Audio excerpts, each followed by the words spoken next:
Bonjour à tous, bonjour Jean-Louis. Bonjour Pauline. Donc le week-end dernier, la Formule 1 était en Inde pour le premier Grand Prix de l'histoire du pays. Et alors on avait quelques craintes quant aux finitions du circuit. Alors vous avez campé pendant 3 jours ou tout était fin prêt? Non, pas du tout, on n'a pas campé, heureusement. Mais c'est vrai que les finitions n'étaient pas au niveau où elles devaient être. On est arrivé sur des Grands Prix tout neufs, tout frais, où c'était bien mieux fini. Mais bon, les Indiens ont fait une progression complète. Le mercredi et le jeudi, on était persuadés que ça n'aurait pas lieu. Puis le vendredi, ça s'est amélioré, le samedi aussi, et le dimanche, absolument parfait.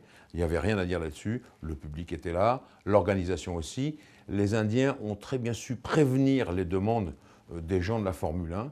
Et en l'occurrence, c'est ça qui a été la vraie réussite de ce Grand Prix. Alors justement, les spectateurs indiens, eux, ils avaient répondu présent?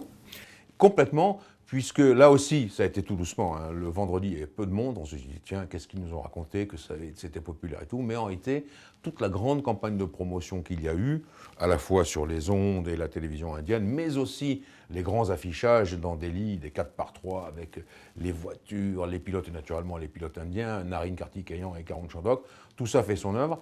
Et le dimanche, c'était bondé, 85 000 spectateurs, surtout dans une tribune absolument extraordinaire face au stand, une tribune géante, et tout ça a fonctionné, le public a vraiment répondu présent. En dehors du champion de cricket qui est extrêmement populaire en Inde, eh bien, l'homme qui a été le plus applaudi, c'est Michael Schumacher, mais je veux dire applaudi, plébiscité, un truc, une innovation formidable, et ça montre que tout ce monde-là était prêt. Mais vous savez, en Inde, étant donné la population qui dépasse le milliard, il y a 25 millions de téléspectateurs par Grand Prix, ce qui fait naturellement rêver toutes les télévisions en Europe.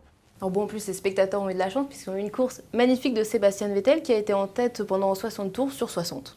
Alors, magnifique de Sébastien Vettel, sûrement. Je ne sais pas si ça a aidé pour la compétitivité du Grand Prix, mais si vous voulez, Sébastien Vettel, il est en ce moment imbattable sur un nuage.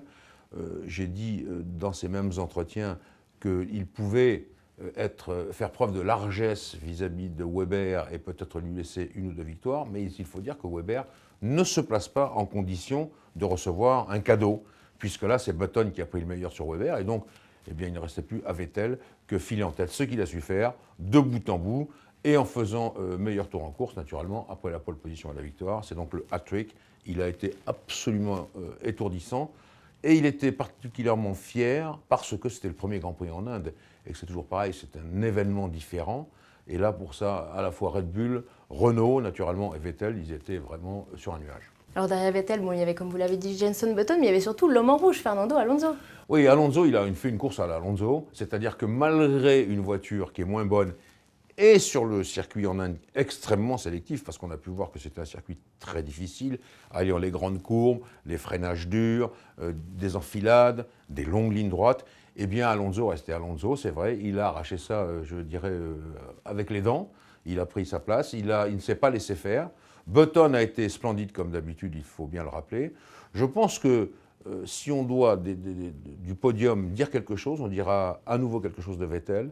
La seule fois où j'ai vu un petit peu Vettel en difficulté, c'est sur le plan physique, par la chaleur et l'humidité à Singapour, par la chaleur ici en Inde, où il était fatigué par rapport aux deux autres, mais Button et Alonso ont été formidables sur tous les plans. Par contre, il y a un pilote qui n'est pas très en forme en ce moment, c'est Lewis Hamilton. Alors on a parlé de problèmes avec sa petite amie, on a parlé de problèmes avec Felipe Massa, donc ça a l'air très compliqué pour lui. Oui, vous savez, je l'ai dit depuis le début de la saison, Hamilton, il y a quelque chose qui ne fonctionne plus. La mécanique s'est déréglée, pour des raisons que j'ignore, et peut-être qu'elles ne nous appartiennent pas, hein, c'est raison de le savoir. Hein, pourquoi et comment, c'est tout à fait peut-être d'ordre privé. En tout cas, il n'est plus le même. La bagarre avec Massa, on ne peut pas faire autrement parce qu'ils sont toujours ensemble quasiment. Mais oui, qu'est-ce que vous voulez derrière les Red Bull Renault? Il y a bien les Ferrari, les McLaren, Mercedes, ça on ne peut rien y faire. Donc ils sont souvent en train de se rencontrer. Ils se frictionnent, ils se fritent, et je dois dire que ça devient dangereux maintenant.